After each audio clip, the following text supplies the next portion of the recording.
Welcome, everyone, to the Deep Dive. Today, we're really digging into something huge, the origins and the first absolutely critical years of World War II. That's right. We've got this incredibly detailed source material, basically a massive historical sweep from, well, right after World War I in 1918 all the way up to 1943, when things really started to turn on the Eastern Front.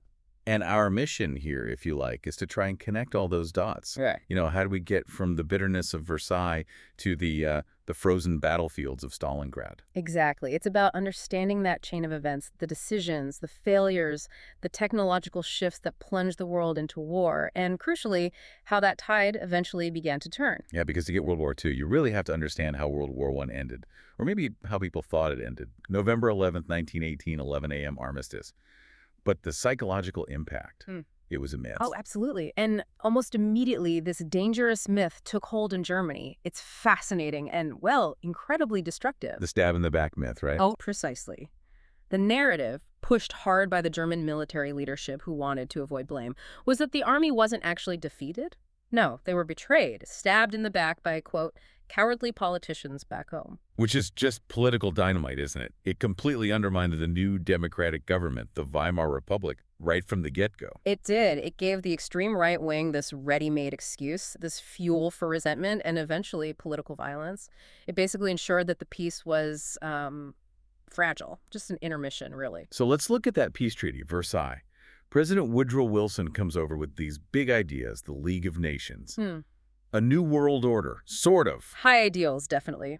Wilson wanted collective security, resolving disputes through talking, not fighting. But the reality, the French and British wanted payback. Revenge, essentially. And that shaped the treaty. Massively. Yeah. Germany was slapped with the war guilt clause, forced to accept sole blame. And then the reparations, a figure of 6.6 billion pounds. Which sounds like, well, a lot. It was crippling. Utterly unpayable, many argued. And you could say it was designed to keep Germany economically suppressed for a very long time. A real political and economic time bomb. And it wasn't just money, was it? The map of Europe got redrawn.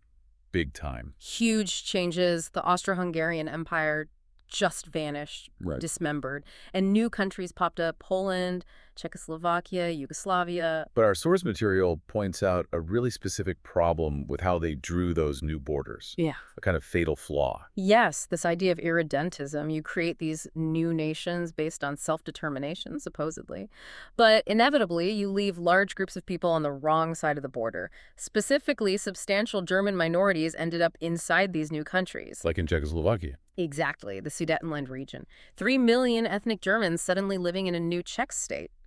It was, well, a ticking geopolitical time bomb, just waiting for someone to come along promising to reunite them with a greater Germany. So against this backdrop of resentment and these border issues, you have the Weimar Republic trying to establish itself, Germany's first real democracy. And it was a struggle from day one. Violent opposition immediately. We're talking actual street fighting between far-right nationalist groups still clinging to that stab-in-the-back idea, and communists trying to start their own revolution, like in Russia. Political chaos, and then the economy just imploded. 1923, hyperinflation. The government tried printing money to pay its debts, and it just spiraled completely out of control. I've seen the pictures.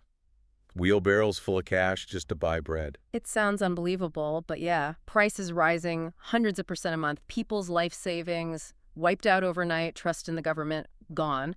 It leveled the middle class and created this huge sense of despair. And when people are desperate... Extremist groups start looking appealing. They offer simple answers, scapegoats. Which brings us to Hitler's first real appearance on the national stage. Right. He'd taken control of the Nazi Party, the National Socialists. In 1923, amidst that hyperinflation chaos, he tries this armed coup in Munich, the beer hall putsch. Which failed, didn't it? Miserably. Yeah. He got arrested, sentenced to prison, ended up serving about 9 months. But that prison time, Yeah. it wasn't wasted time for him, was it? Far from it. That's when he wrote Mein Kampf, My Struggle. It's basically his blueprint. Lays out all the hatred, blaming Jews for Germany's problems, demanding Lebensraum, living space in the East. And he drew a tactical lesson from the failed putsch, too. He did. He realized that trying to overthrow the state by force, at that point anyway, was premature. The new strategy: use the democratic system itself to destroy democracy from within. There was a period of stability, though, in the mid-20s. Weimar seemed to find its feet for a bit. For a few years, yeah. Things calmed down, extremism faded slightly, but then the big one hit. The Wall Street crash, October 1929. The Great Depression, a global crisis. And it hammered Germany, arguably even worse than the hyperinflation because it was prolonged. International loans vanished overnight. Unemployment just skyrocketed past 6 million people. And that desperation returned. With a vengeance. And this time, the Nazis were ready. They weren't a fringe group anymore. They offered order, scapegoats, Jews, communists, the Versailles Treaty, and national pride. Our source is specific here. By 1931, they were a mass movement, talking nearly 3 million members in the SA, the stormtroopers. Yeah, the brown shirts. And we need to be clear, the SA weren't just party members handing out leaflets. They were the muscle. A private army, really. Their job was street violence, intimidation, breaking up opponents' meetings, especially communists. They dominated the streets through sheer thuggery long before Hitler actually took power. So by early 1933, the Nazis are the biggest party in Germany. They are. And the traditional conservative politicians, the elite, they made this fatal miscalculation. They thought they could control Hitler, use his popularity, bring him into government, sort of tame him. So they persuaded President Hindenburg to appoint Hitler as chancellor, January 1933. And from that moment, the speed at which democracy was dismantled is just terrifying. The Reichstag fire. Just weeks later, gave him the perfect excuse. Blamed the communists, demanded emergency powers, started arresting opponents, banning other parties. And when Hindenburg died the next year, Hitler just combined the jobs, chancellor and president, declared himself Führer leader, absolute power, accountable to no one. The dictatorship was complete. It's easy to focus just on Germany, but the sources are really clear that the first big challenges to world peace actually came from Asia. That's a crucial point. Long before Hitler started breaking treaties, Japan was already on the move. They had their own issues, booming population, not enough natural resources for their industry. And he looked towards China. Specifically Manchuria. Huge territory, resource-rich grain, coal, iron, timber, exactly what Japan felt it needed. They already had a foothold there from the Russo-Japanese War, controlling the railway. But now they wanted the whole thing. And the international situation allowed it. The U.S. Pretty much preoccupied. First the Roaring '20s, the Jazz Age, then slammed by the Depression. Deeply isolationist. They were the only real naval power that could have maybe checked Japan in the Pacific, but the political will just wasn't there. So Japan made its move. 1931. Japanese troops in Manchuria staged an incident near Mukden, likely fabricated, and used it as a pretext to overrun the entire region. And set up a puppet state. Exactly, Manchukuo. They even installed Henry Pui, the last emperor of China, as the nominal ruler, just a figurehead. And the League of Nations. This was his first big test, wasn't it? It was, and it failed. The League universally condemned Japan's actions, Japan's response. They just walked out of the League, ignored everyone. So basically no consequences. None that mattered. It proved the League was, well, impotent. It had moral authority maybe, but no teeth. No way to actually enforce its decisions militarily or economically. A green light for other aggressors. You could certainly see it that way. And Japan didn't stop there. By 1936, they signed the Anti-Comintern Pact with Hitler's Germany, an alliance against communism, supposedly, but really aligning the expansionist powers. And then the full-scale invasion of China. July 1937, another manufactured incident, and this time they went for broke. Full invasion. Yeah. And the brutality was immediate and horrifying. Indiscriminate bombing of cities like Shanghai. The sources specifically mention the rape of Nanking. Yes. After capturing the Chinese capital, Nanking, in December 37, what followed was just sickening. 6 weeks of mass murder, mass rape, looting. Estimates are around 300,000 civilians killed. Deliberate, systematic terror. And the world's reaction. Even to things like the sinking of the U.S. gunboat Panay around the same time. Outrage, yes. Condemnation. But action, no. The Western powers were still paralyzed by isolationism, the memory of World War I's cost. They accepted Japan's apology for the Panay, took some compensation. It sent a clear signal. Aggression works. Democracies wouldn't fight. So if the League failed in Asia, it wasn't doing much better in Europe against Mussolini. Benito Mussolini, Italy's fascist dictator since 1922. Interestingly, in the early days, some in the West actually looked at him somewhat favorably. Really? Why? Well, he brought a semblance of order after post-war chaos. Massive public works projects, cracked down on the mafia, rooted out some corruption. To some, he looked like a strong leader getting things done, a role model even for decisive government. But his ambitions were much bigger. Oh, yeah. He dreamt of recreating the Roman Empire. And his first target for expansion was Abyssinia, modern-day Ethiopia. How did that kick off? Provoked a border clash in late 1934, used that as an excuse to demand concessions from Ethiopia. And the Emperor Haile Selassie. He went straight to the League of Nations, made this famous, eloquent appeal for help for collective security. But again, the League just hesitated, debated. While Italy invaded. October 1935. And Ethiopia's army, brave but technologically primitive, was just no match for Italian tanks, planes, modern artillery. And the Italians used chemical weapons too, didn't they? Yes, the sources confirm that. Mustard gas bombs dropped by the Italian Air Force. A blatant war crime violating post-WWII agreements. So, Abyssinia, another nail in the League's coffin. Pretty much the final one. It showed Britain and France, the key League powers, just didn't have the will anymore. Still scarred by WWII, economically weak, they had no stomach for a fight, as the source puts it. They adopted this purely defensive posture, France especially, with the Maginot Line. Exactly. Billions poured into this incredible line of fortifications along the German border. Impenetrable, they thought. But it was a mindset as much as a physical barrier. It signaled France would only fight defensively on its own terms, on its own soil. It meant they couldn't project power outwards to stop aggressors early. Leaving the field clear for Hitler to make his moves. While the world was distracted or unwilling to act, Hitler was consolidating power and, crucially, rebuilding Germany's strength. After 1933, he tackled unemployment with huge public works, the Autobahn network being the most famous example, 5,000 miles of highway. But the real focus was military. Absolutely. Secret rearmament, totally violating the Versailles Treaty. Remember, the treaty limited the German army to 100,000 men. No tanks, no air force, no submarines. Hitler just ignored that. Completely. The army was tripled almost overnight. Money poured into weapons development. And then in 1935, the secrecy ended. Big reveal. Hitler proudly unveiled the new German Air Force, the Luftwaffe, 2,500 modern planes. That was more than Britain and France had combined at that point. How did the Allies react to these blatant violations? That's the thing. They protested diplomatically, but took no real action. Rearmament, combined with the economic recovery, made Hitler incredibly popular inside Germany. So feeling more confident, he started testing the international waters, pushing the boundary. Like reoccupying the Saarland. Yes, in 1935. Then the big one in 1936, sending troops back into the Rhineland, the area demilitarized by Versailles. This was a huge gamble. His generals were nervous. If France had reacted militarily, the German force was small and would have had to pull back immediately. But France didn't react. Neither did Britain. They basically let him get away with it. The thinking in some circles was, well, it's his own backyard, isn't it? This inaction was critical.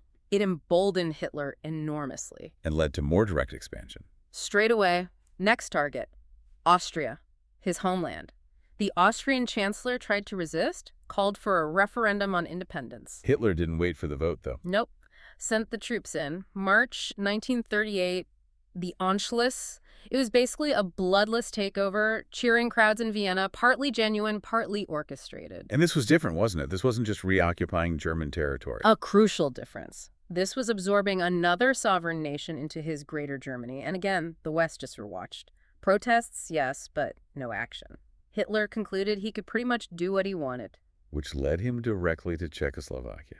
And that Sudetenland region we talked about earlier, that time bomb with 3 million ethnic Germans, Hitler starts demanding it be handed over to Germany, claims the Germans there are being persecuted. The Czechs had alliances, though, didn't they? Yeah. With France. They did. And they mobilized their army, ready to fight. But Britain and France were desperate to avoid war. Neville Chamberlain, the British PM, flew to Germany twice to meet Hitler personally. Leading to the Munich Agreement. September 1938. Britain and France, with Mussolini kind of mediating, basically gave in. They agreed to carve up Czechoslovakia and hand the Sudetenland over to Germany. In return for what? In return for Hitler's promise that this was his last territorial demand in Europe. Chamberlain flew home waving that piece of paper. Infamously declaring peace for our time. A moment of naive hope, maybe, but utterly misguided. Because Hitler's promise lasted. How long? About 6 months. Yeah. March 1939, German troops just marched into the rest of Czechoslovakia, took over Prague, this time seizing territory that wasn't even predominantly German-speaking, proving his word meant nothing. And the West's reaction this time, still just protests.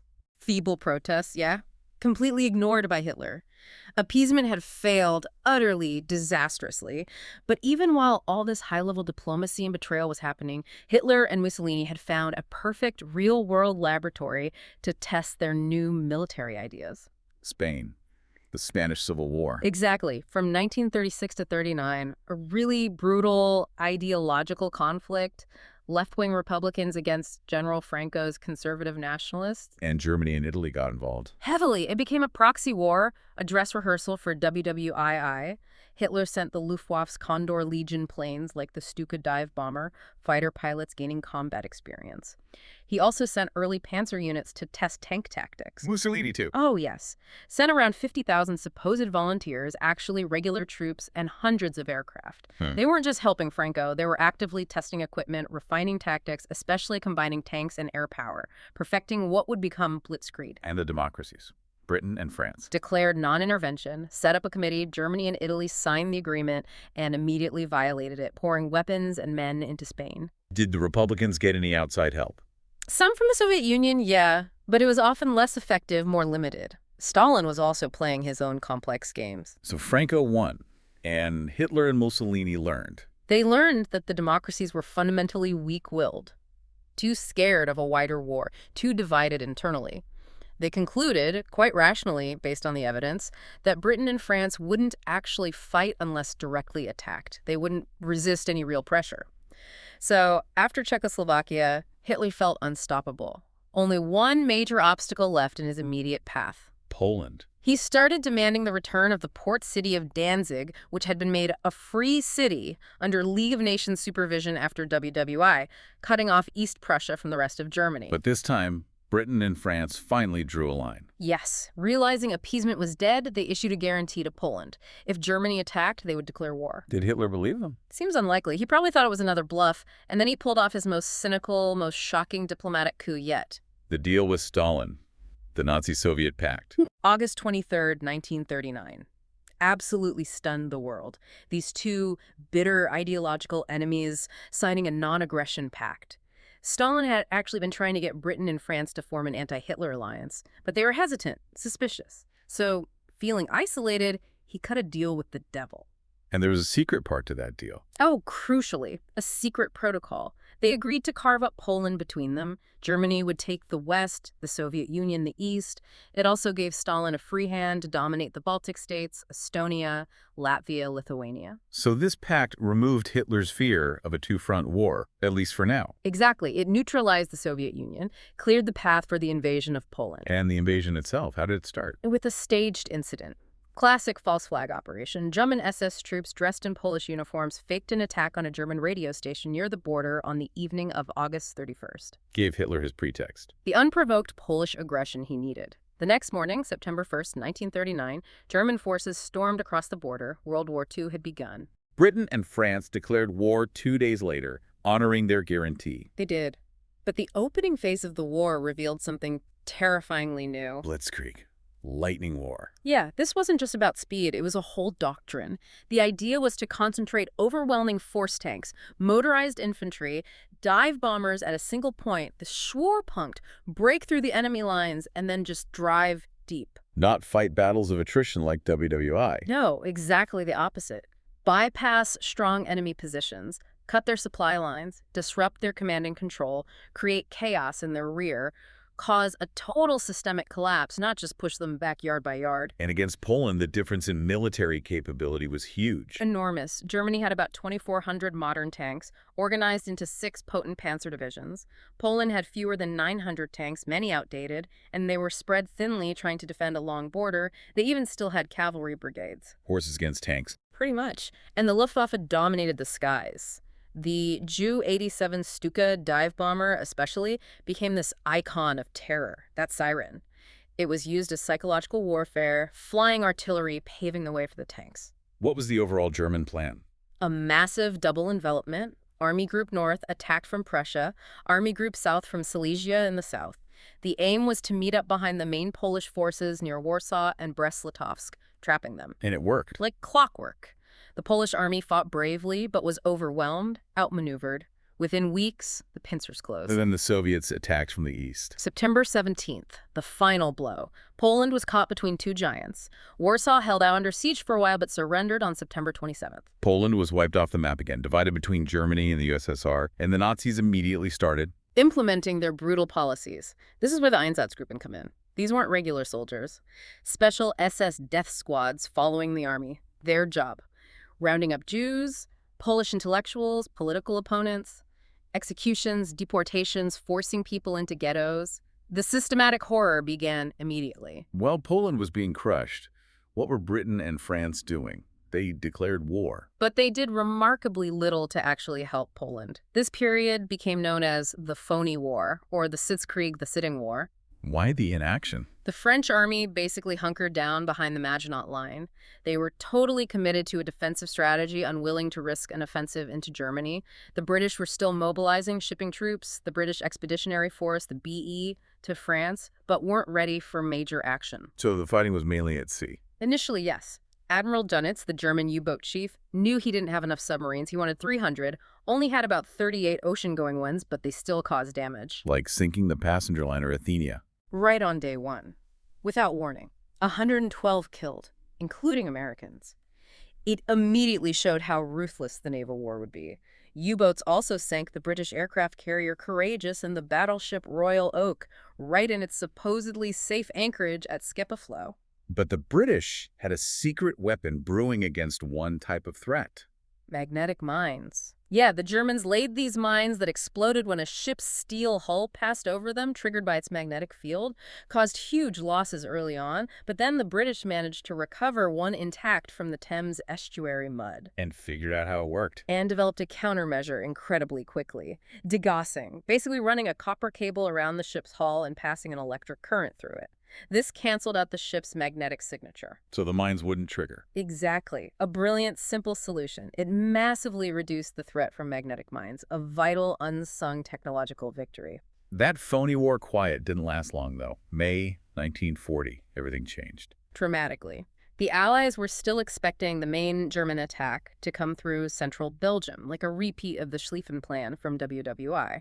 That's where they put their best troops, including the BEF. They thought the Maginot Line covered the French border, and the Ardennes forest was too dense, too hilly for tanks. A fatal assumption. Totally. Yeah. Because the Germans, under General von Manstein's plan, did the unexpected. The main thrust, the Schwerpunkt, came through the Ardennes. Lightly defended because the Allies thought it was impassable for a large armored force. Led by Guderian's panzers. Heinz Guderian's 19th Panzer Corps. They smashed through the weak French defenses on the Meuse River. The speed was just stunning. They drove 40 miles deep in just a couple of days, completely outflanking the main Allied armies waiting in Belgium. So the Allied front was just cut in half. Precisely. Guderian didn't wait for the infantry. He just kept going, racing for the coast. By May 20th, his tanks reached the English Channel at Abbeville, trapping the best Allied forces. The British Expeditionary Force, the French First Army, other French and Belgian units, completely encircled, backs to the sea around the port of Dunkirk. The French Prime Minister, Reynaud, phoned Churchill. His words were chilling. "We are beaten. We have lost the battle." It looked like a total catastrophe. The potential loss of Britain's entire professional army. General Alan Brooke, commanding part of the BEF, wrote in his diary, "Nothing but a miracle can save the BEF now." And then the miracle happened, or at least something unexpected. Hitler ordered the panzers to halt, just outside Dunkirk, for 2 crucial days, starting May 25th. Why? Why stop when they had them trapped? Still debated. Partly, the German high command was nervous. Guderian's tanks had advanced so fast they worried his flanks were exposed, supply lines stretched too thin. Maybe Goering promised the Luftwaffe could finish them off from the air. Maybe Hitler wanted to conserve the tanks for the final push against the rest of France. Whatever the reason, that halt order was critical. Gave the British time to organize the evacuation. Operation Dynamo. Launched May 26th. The Royal Navy mobilized everything it had, destroyers, ferries, but also this incredible flotilla of civilian boats. The little ships. Yeah, hundreds of them. Fishing boats, yachts, lifeboats, pleasure cruisers. crossing the channel under air attack, ferrying soldiers off the beaches out to the larger ships waiting offshore. An incredible improvisation. Absolutely heroic. And it only worked because the French forces put up this incredibly brave rearguard action, holding the perimeter around Dunkirk against fierce German attacks, buying time for the evacuation. How many got out? Over 300,000 Allied soldiers. Remarkably, about 40% of them were French. It was a stunning rescue, a huge morale boost, but a military disaster in terms of equipment. Britain saved its army, but lost all its heavy gear. Pretty much everything. Tanks, artillery, vehicles. The BEF came home, but it had to be completely re-equipped. In France, what happened after Dunkirk? The fight was essentially over. German troops marched into Paris unopposed on June 14th. The French government fled. Marshal Pétain, the aging hero of WWII, took over as prime minister and immediately asked for armistice. And Hitler arranged a particular setting for the surrender ceremony. Oh, yes. Pure political theater. He had the surrender signed at Compiègne in the exact same railway carriage where Germany had been forced to sign the armistice ending WWII in 1918. Total humiliation for France, complete revenge for Germany. So, June 1940, France is defeated. Britain stands completely alone. A perilous situation. And Churchill's first major act after the fall of France showed incredible ruthlessness, sending a very clear message. What was that? Attacking the French fleet, July 3rd, 1940, the Royal Navy bombarded the French warships anchored at Mers el-Kebir in Algeria. Churchill feared that if those powerful ships fell into German hands, the naval balance could tip fatally against Britain, even though they were French ships' allies until just days before. Yeah. Yes. Nearly 1,300 French sailors were killed. A brutal decision, but it demonstrated to the world, and especially to America, that Britain was absolutely determined to fight on, no matter the cost. Hitler still expected Britain to negotiate, though. He did, offered what he thought were generous terms. Britain keeps its empire, Germany gets Europe. Churchill flatly refused, which meant Hitler had to consider invasion Operation Sea Lion. But invading Britain required control of the air first. Absolutely essential, which led to the Battle of Britain kicking off in the summer of 1940. And the odds looked bad for Britain. On paper, yes. The Luftwaffe had around 2,600 aircraft, bombers, and fighters organized into huge air fleets. RAF Fighter Command had maybe less than 700 fighters ready for combat. But Britain had advantages, too. The Spitfire and Hurricane fighters. Outstanding aircraft, yes. And crucially, brilliant pilots. But the real ace up their sleeve was technology. Radar. Radar, the chain-home system. This network of radar stations along the coast could detect incoming German rays from over 100 miles away. It gave Fighter Command precious warning time. How did that change things? It meant they didn't have to keep constant fuel-wasting patrols up. They could vector fighters precisely to meet the raids. It was the world's first integrated air defense system, linking radar, observers, command centers, and fighter squadrons. Incredibly sophisticated for its time. And the Germans didn't realize how effective it was. Luftwaffe commander Hermann Goering made some critical mistakes. He underestimated radar's impact. His forces attacked the radar stations initially, but not persistently enough to knock them out. And his second mistake? Switching targets. Initially, the Luftwaffe focused on bombing RAF airfields and control centers in the southeast, and they were causing huge damage, stretching Fighter Command almost to breaking point by late August. But then they shifted to bombing London. The Blitz. Exactly. After a German bomber accidentally dropped bombs on London, the RAF mounted a small retaliatory raid on Berlin. It did little damage, but infuriated Hitler. He ordered Goering to switch the main effort to terror bombing London and other cities. Which, ironically, helped the RAF. Massively. It gave the battered airfields and sector stations the breathing space they desperately needed to repair and regroup. That switch in strategy probably saved Fighter Command. So by mid-September, the Luftwaffe still hadn't achieved air superiority. On September 17th, Hitler acknowledged defeat in the air battle and postponed Operation Sea Lion indefinitely. Britain had survived. But survival wasn't enough. Britain needed help, especially from America. And the U.S. was still very isolationist. In the summer of 1940, polls showed only about 8% of Americans wanted to enter the war. President Roosevelt had to tread very carefully. He was communicating with Churchill secretly, though. Yes, this famous correspondence. Roosevelt addressed Churchill as former naval person to maintain deniability. But behind the scenes, Roosevelt was already preparing, expanding the U.S. Navy, calling up the National Guard. The first public step was the Destroyers for Bases deal. Right. September 1940. The U.S. gave Britain 50 aging WWII destroyers, which the Royal Navy desperately needed for convoy escort. In return, the U.S. got 99-year leases on British bases in places like Newfoundland, Bermuda, the Caribbean, a clever way to help Britain without directly entering the war. And then came Lend-Lease. The really big one. Introduced in early 1941, Roosevelt brilliantly framed it not as selling weapons, but as lending them. His famous analogy, lending your neighbor a garden hose if their house is on fire. Calling America the arsenal of the democracies. Exactly. It allowed the U.S. to supply massive amounts of weapons, food, and materials to Britain and later China and the Soviet Union, essentially on credit. Absolutely vital for the Allied war effort. And public opinion in the U.S. was shifting too, partly due to reporting from London. Ed Murrow's broadcasts for CBS during the Blitz were incredibly powerful. Hearing the bombs fall, the defiance in his voice, it brought the reality of the war home to millions of Americans and definitely helped sway opinion towards supporting Britain. While all this overt support was developing, Britain was fighting another war in secret. The Intelligence War. And the crown jewel was Bletchley Park, code-breaking central. Focused on the German Enigma machine. Which the Germans thought was absolutely unbreakable. 3 rotors, plugboard connections, generated 150 million possible settings for each message. They were completely confident in its security. But the Poles had already made a breakthrough. An incredible contribution. Polish mathematicians, using intelligence provided by a spy in the German cipher office, had actually reconstructed the internal wiring of the Enigma machine back in the early 30s. Just before Poland fell in 1939, they managed to pass on their knowledge and even 2 replica machines to the British and French. Which gave Bletchley Park a massive head start. Huge. People like Alan Turing, the brilliant mathematician who'd already theorized about universal computing machines, then designed electromechanical machines, the bombs, or bronze goddesses, to rapidly test Enigma settings and find the daily keys. And the intelligence derived from Enigma was called Ultra. Yes. Churchill called it his ultra secret. It gave the Allies unprecedented insight into German plans, troop movements, U-boat positions, potentially war-winning intelligence. But they had to be incredibly careful using it. Absolutely critical. The cover plan rule. You couldn't act directly on ultra-intelligence if doing so might reveal to the Germans that Enigma was compromised. You had to find another plausible reason for your actions. A fake reconnaissance flight, a captured agent, something to protect the source.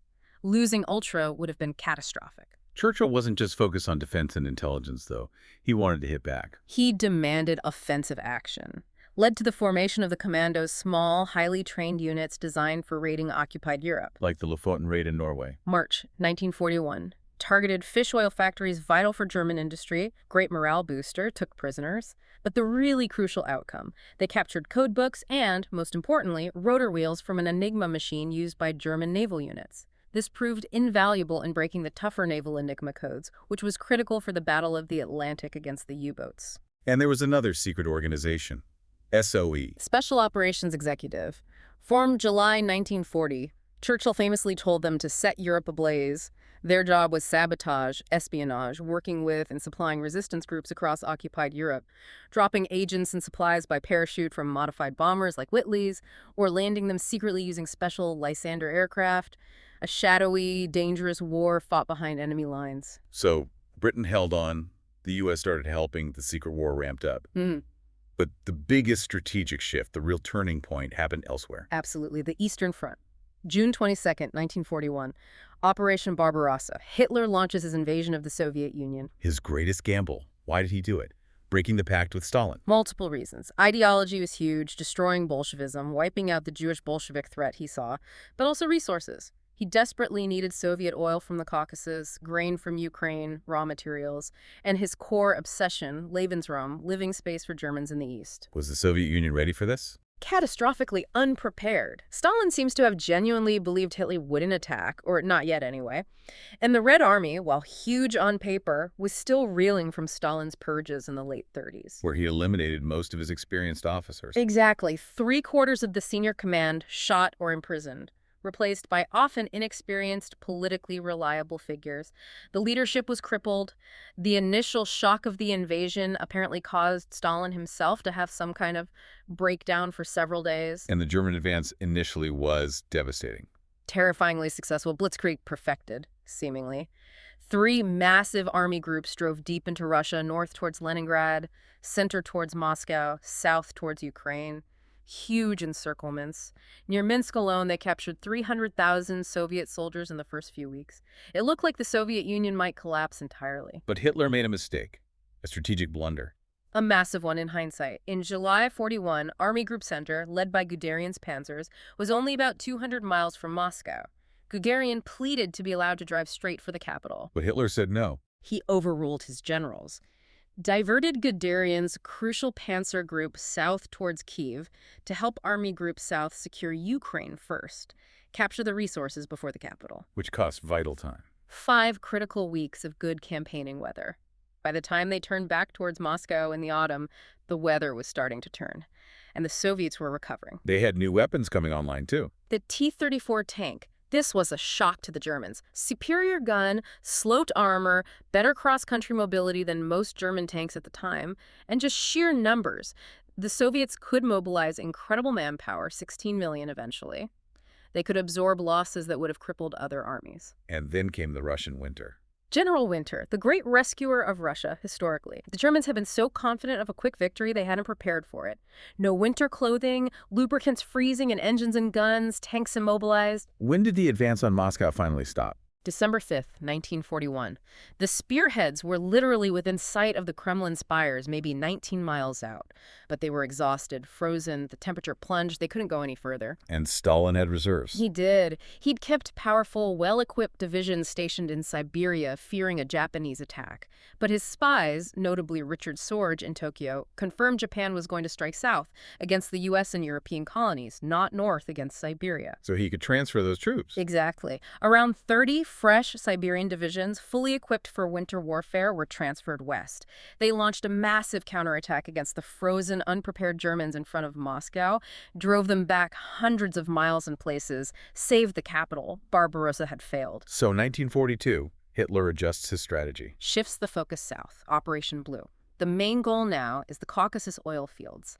But during this offensive, he makes another fatal, obsessive mistake. Stalingrad. He orders the 6th Army under General Paulus to capture Stalingrad, this large industrial city on the Volga River, partly for its industrial value, partly to cut river traffic, but mostly, it seems, because it bore Stalin's name.